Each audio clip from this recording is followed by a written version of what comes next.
একই বিষয়ে বক্তব্য নিয়ে মঞ্চে আসছেন অত্র মাদ্রাসার একজন সুনামধন্য ছাত্র ভাই মোহাম্মদ হুসাইন আহমেদ। ভাই মোহাম্মদ হুসাইন আহমেদকে মঞ্চে আসার জন্য অনুরোধ করা হচ্ছে।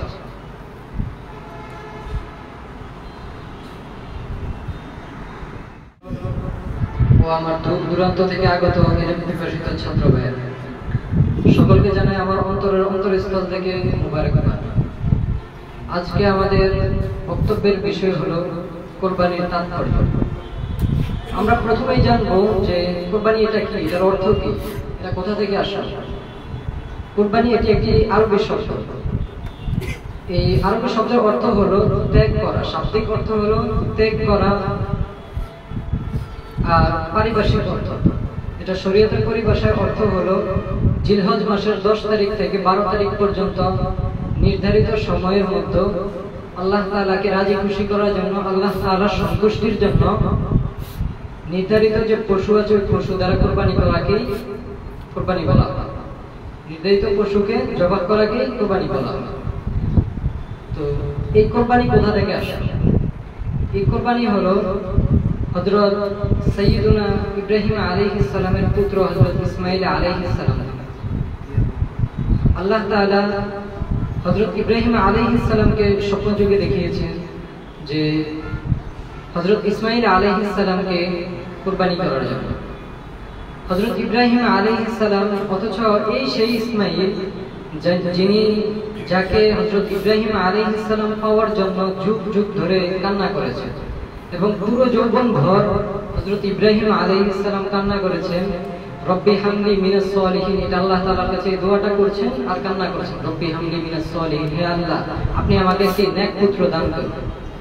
তো বুড়ো বয়সে আল্লাহ তাআলা হযরত ইব্রাহিম আলাইহিস সালামকে যখন একটি নেক পুত্র দান করেছেন, একটি পুত্র দান করেছেন আল্লাহ তাআলা, ওই পুত্রই হলো হযরত ইসমাঈল আলাইহিস সালাম।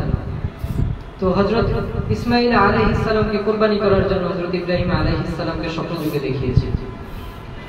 যখন হযরত ইসমাঈল আলাইহিস সালামকে কুরবানি করার জন্য নিয়ে যাওয়া হলো, তখন হযরত ইসমাঈল আলাইহিস সালাম বললেন, বাবা আপনি আমাকে কোথায় নিয়ে যাচ্ছেন?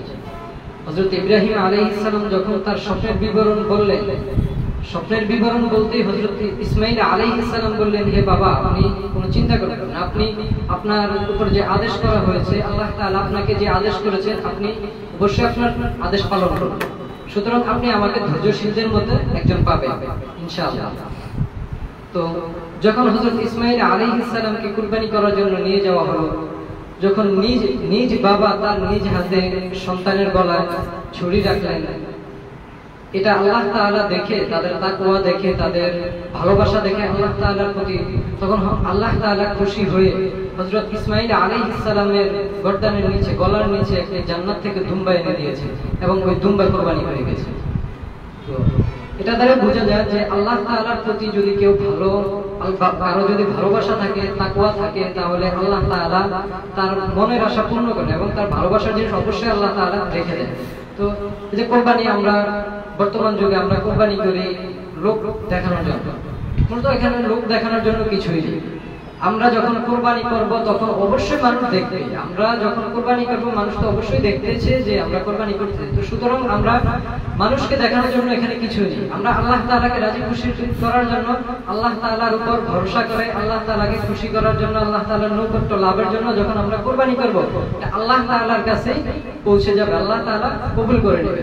নবী করিম সাল্লাল্লাহু আলাইহি সাল্লাম এই কোরবানি সম্পর্কে বলেন যে এই কোরবানি এটি হলো তোমরা যখন কোরবানি করবা তখন আল্লাহ তাআলার কাছে কিছুই পৌঁছাবে না। আল্লাহ তাআলা বলেন, লাইয়ানাল্লাহু লুহুমুহা ওয়ালা দিমাউহা ওয়ালাকিন ইয়ানালুহুম তাকওয়া মিনকুম।